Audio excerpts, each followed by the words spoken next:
Hello everybody, so today I'm going to be comparing the 2018 Kindle Paperwhite versus the 2021 Kindle Paperwhite from a reader's perspective. So I am definitely no tech geek, gadget geek, but I am a reader, all my books. So I definitely stand quite differently on the two Kindles than that of somebody who is a techie person and doesn't necessarily read all the time on their Kindles. So personally, I did not want the signature edition of the Kindle because I didn't feel like I needed to pay $30-40 more of my money for wireless charging and auto adjusting light because I just don't care that much for either one of them.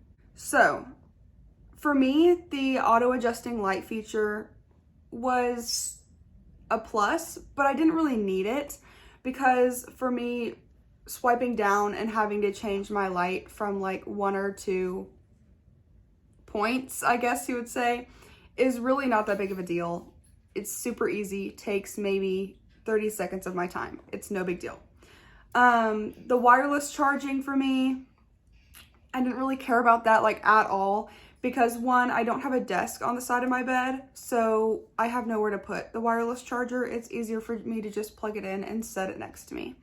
Plus, I'm going to live out of my van part-time and I just don't have room for a wireless charger in my van. So it was just a no-brainer for me that I don't really need the signature edition of this Kindle. Another thing about the signature edition that I'm going to put out here is it had 32 gigs of storage. I'm pretty sure it's gigs. And I just didn't need that much. You can hold so many books on 8 gigs. It's like also a no-brainer. Like you don't need 32 unless you're reading thousands of books. And I just don't do that. So the last thing about the signature edition that I did not care for to pay extra money on was the no ads. So you can remove ads on any Kindle you buy. It's pretty easy and there's ways to get it done for free and there's ways to pay $20 to get them removed. So it's really no big deal. Plus they're kind of fun. They show you books that maybe you'll want to read in the future. I don't know. This one right now doesn't really have an ad because it doesn't really know my reading taste yet. This one, on the other hand, has an ad. And I don't really mind them. They're kind of fun. I kind of enjoy them. It's whatever at this point. My animals are going crazy. You can probably hear my bird. My dog is right here. And my cat is on the bed. So my bunny is in his litter box. So I've just got a lot going on right now. However, we're going to have to ignore them.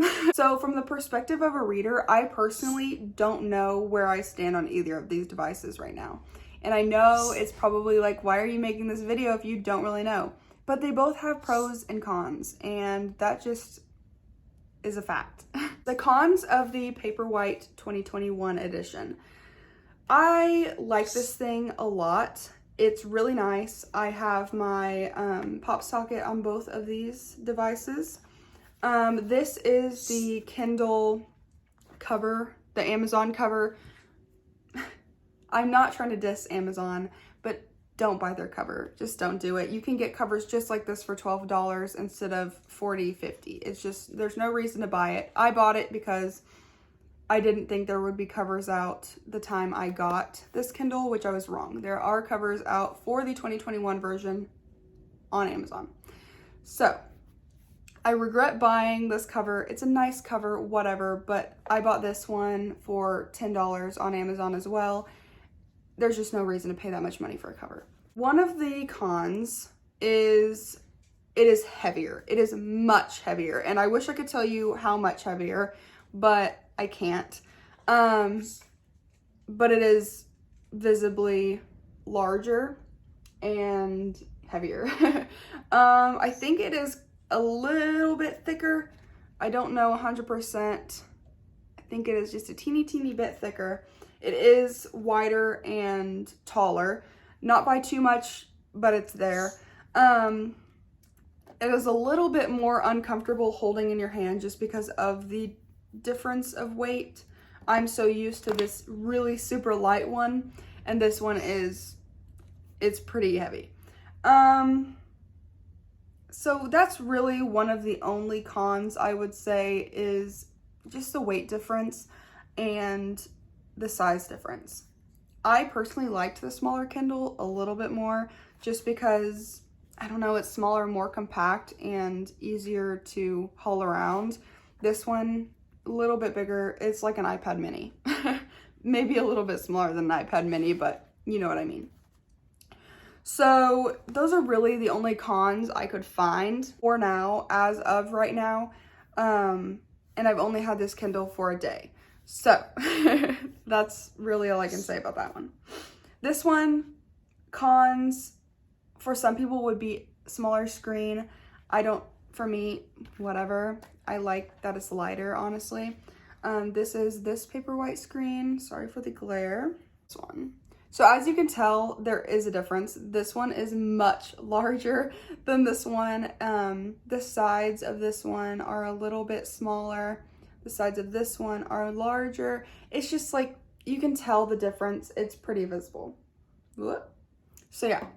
Okay, so the pros of the Kindle Paperwhite 2021. This one is much faster. It is a lot faster. And that's something that Amazon said that they were improving with this Kindle, was the speed of the page turning and just the speed of the Kindle in general. Navigating the home screen on this Kindle is pretty easy, and it's not too visibly faster than that of the Kindle Paperwhite 2018. However, the page turning on this Kindle is so fast that sometimes I end up turning the page twice. It has gotten annoying, and sometimes I'm like, okay, am I even on the right page? Because I just turn the page twice sometimes because I accidentally tapped the screen twice, and it's so fast that you can't even tell that it's turning. It's kind of irritating, but it's whatever. I just find my place again in the book. This one, on the other hand, is not super fast, but can you hear my dog?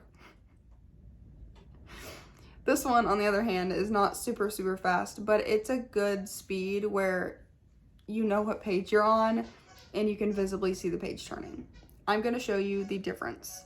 I'm going to be showing you the page turning.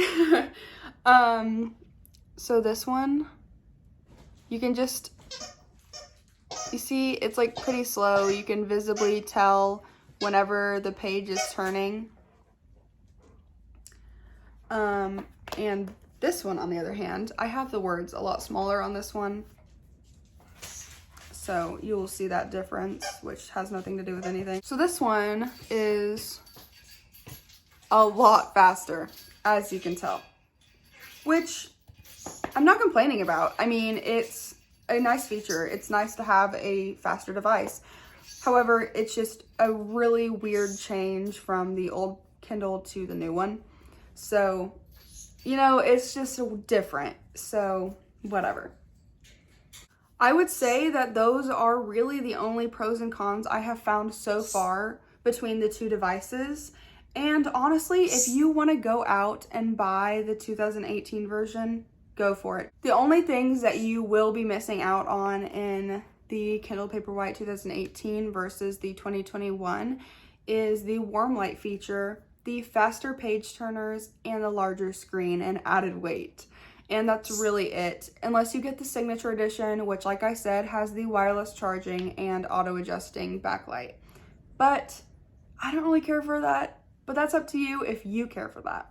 Out of the two, which one would I choose? I know I said at the beginning of the video that I don't really have an opinion on which one I would want. However, I think at this time I would go for the 2021 version just because it has more to offer and it is faster, which, like I said, is very much appreciated in devices. Who wants a slow device? So now it is up to you which one you would choose. Let me know down in the comments below if you already have the 2021 Kindle Paperwhite and how much you like it, or if you don't like it. And then if you don't have a Kindle yet, let me know which one you would pick out of these two. I really think I would pick this one, even though it's a little bit heavier, but it's okay. We can get around those things. And they're both really awesome devices. I mainly read books on these, and I think I've really converted over to digital reading rather than real life books, which is kind of sad, but I really, really, really love reading on my Kindle. I hope you enjoyed this video, and I hope you got the information you were looking for on choosing what Kindle that you would like to purchase. Like I said, this is from a reader's perspective. I'm not a tech geek, so I really couldn't give you all of the different things that this Kindle offers. I just told you, where I stand as a reader, which one I like more. So if you really, really want an in-depth video on this device or the devices compared, please just find a really nice video on YouTube and look at that one, because I'm telling you right now, I did not tell you everything. I hope that you got what you needed and enjoyed this video. Bye.